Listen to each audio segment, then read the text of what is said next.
القمر 27-33 اعوذ باللہ من الشیطان الرجیم انا مرسل الناقة فتنة لهم فارتقبهم واصطبر ونبئهم أن الماء قسمة بينهم كل شرب مختضر فنادوا صاحبهم فتعاطى فأقر فكيف كان عذابي ونذر إنا أرسلنا عليهم صيحة واحدة فكانوا كهشيم المحتضر ولقد يسرنا القرآن للذكر فهل من مدكر كذبت قوم لوط بالنذر انا بے شک ہم مرسلو بھیجنے والے ہیں الناق اونٹنی کو فتنتاً بطور آزمائش لہم ان کے لیے فرتقبہم پس انتظار کرو ان کا واصطبر اور صبر کرو ونبئہم اور آگاہ کر دو انہیں ان الماء بے شک پانی قسمتن تقسیم کردہ ہے بینہم درمیان ان کے کل ہر ایک کے شربن پانی کی باری مختضر حاضر کی گئی ہے فنادو تو انہوں نے پکارا صاحبہم اپنے ساتھی کو فتعاطا تو اس نے پکڑا فاقر پھر اس نے کونچیں کاٹ ڈالی فکیف پھر کیسا کانا تھا عذابی عذاب میرا ونذر اور ڈرانا میرا انا بے شک ہم ارسلنا بھیجی ہم نے علیہم ان پر صیحتاً چنگھاڑ واحدتاً ایک ہی فکانو تو وہ ہو گئے کہشیم مانند روندی ہوئی باڑ کے المختضر باڑ لگانے والی کی ولقد اور البتہ تحقیق یسرنا آسان کر دیا ہم نے قرآن کو للذکر نصیحت کے لیے فہل تو کیا ہے من مدکر کوئی نصیحت پکڑنے والا کذبت جھٹلایا قوم لوط نے بالنذر ڈرانے والوں کو بے شک ہم یہ اونٹنی ان کی آزمائش کے لیے بھیجنے والے ہیں سو ان کا انتظار کرو اور اچھی طرح صبر کرو اور انہیں بتا دو کہ پانی ان کے درمیان تقسیم ہوگا پینے کی ہر باری پر حاضر ہوا جائے گا تو انہوں نے اپنے ساتھی کو پکارا سو اس نے اسے پکڑا پس کونچیں کاٹ دی تو میرا عذاب اور میرا ڈرانا کیسا تھا بے شک ہم نے ان پر ایک ہی چیخ بھیجی تو باڑ لگانے والے کی کچلی روندی ہوئی باڑ کی طرح ہو گئے اور بلا شبہ یقیناً ہم نے قرآن کو نصیحت کے لیے آسان کر دیا تو کیا ہے کوئی نصیحت حاصل کرنے والا لوط کی قوم نے ڈرانے والوں کو جھٹلا دیا انا مرسل الناقة فتنة لهم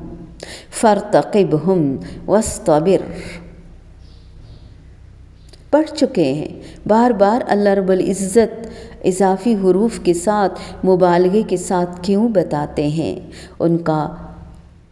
کا حوصلے سے انتظار کرو اچھی طرح صبر کرو اس آزمائش میں یہ لوگ کیا طرز عمل اختیار کرتے ہیں حوصلے کے ساتھ اس کا انتظار کرو بہت اچھے طریقے سے صبر کرو آزمائش اس لیے تھی کہ ان کا امتحان مقصود تھا کہ اس نشانی کو دیکھ کر وہ پیغمبر پر ایمان لاتے ہیں یا اسے نقصان پہنچا کر عذاب کے مستحق بنتے ہیں وَنَبِّئْهُمْ أَنَّ الْمَاءَ قِسْمَةٌ بَيْنَهُمْ الشعراء کی 155 میں بھی ہم پڑھ چکے ہیں فَنَادَوْا صَاحِبَهُمْ فَتَعَاطَى فَأَقَرَ فتعاطا، کسی چیز کو پکڑنا، کسی چیز کو پکڑنا، کسی کام کا ذمہ اٹھانا۔ ایک مدت تک یہ ایک دن کی باری کا سلسلہ جاری رہا۔ صالح علیہ السلام نے انہیں تنبیہ کی تھی کہ اسے کسی قسم کا نقصان نہ پہنچانا، ورنہ تم پر عذاب آ جائے گا۔ ایمان نہ لانے کے باوجود دل سے وہ انہیں سچا جانتے تھے، اس لیے وہ اونٹنی کو نقصان پہنچانے سے خائف تھے، لیکن آخر کار صبر نہ کر سکے اور انہوں نے اس کا قصہ تمام کرنے کا فیصلہ کر لیا۔ اس کے لیے انہوں نے اپنے ایک سردار کو ابھارا جسے اللہ تعالیٰ نے اس قوم کا سب سے شکی آدمی قرار دیا۔ فرمایا اِذِ انبعث اشقاہا، جب اس کا سب سے بڑا بدبخت اٹھا، چنانچہ سب نے مل کر اسے مدد کے لیے پکارا کہ تو بڑا بہادر اور جری ہے۔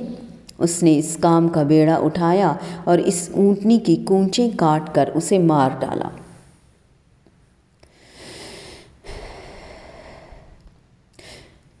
اسی طرح یہ عذاب ہمیں اللہ رب العزت بتا رہے ہیں تاکہ ہم ڈر جائیں۔ فَكَيْفَ كَانَ عَذَابِي وَنُذُرِ إِنَّا أَرْسَلْنَا عَلَيْهِمْ صَيْحَةً وَاحِدَةً فَكَانُوا كَحَشِيمِ الْمُخْتَظِرِ۔ کسی چیز کو توڑ کر اور کچل کر ریزہ ریزہ کر دینا، حشیم روندی ہوئی، کچلی ہوئی۔ حزیرتن باڑ کو کہتے ہیں جو جانوروں کے ارد گرد ٹہنیوں وغیرہ کے ساتھ بنائی جاتی ہے۔ المختضر باڑ بنانے والا، باڑ کے پتے اور ٹہنیاں جو خشک ہو کر ٹوٹتی اور نیچے گرتی ہیں اور جانوروں کے پاؤں کے نیچے آ کر کچلی اور روندی جاتی ہیں اور چورا بن جاتی ہیں، انہیں حشیمن کہا جاتا ہے۔ قوم سمود کا عذاب کے ساتھ جو حال ہوا، اسے ان پتوں اور ٹہنیوں کے ساتھ تشبیہ دی جو باڑ سے گر کر جانوروں کے پاؤں میں آ کر چورا بن جاتے ہیں۔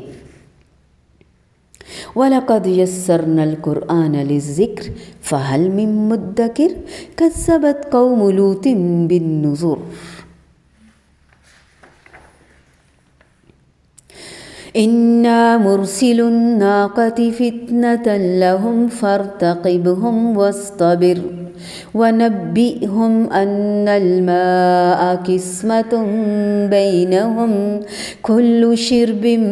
مُّخْتَضَرٌ فنادوا صاحبهم فتعاطى فعقر فكيف كان عذابي ونذر فكيف كان عذابي ونذر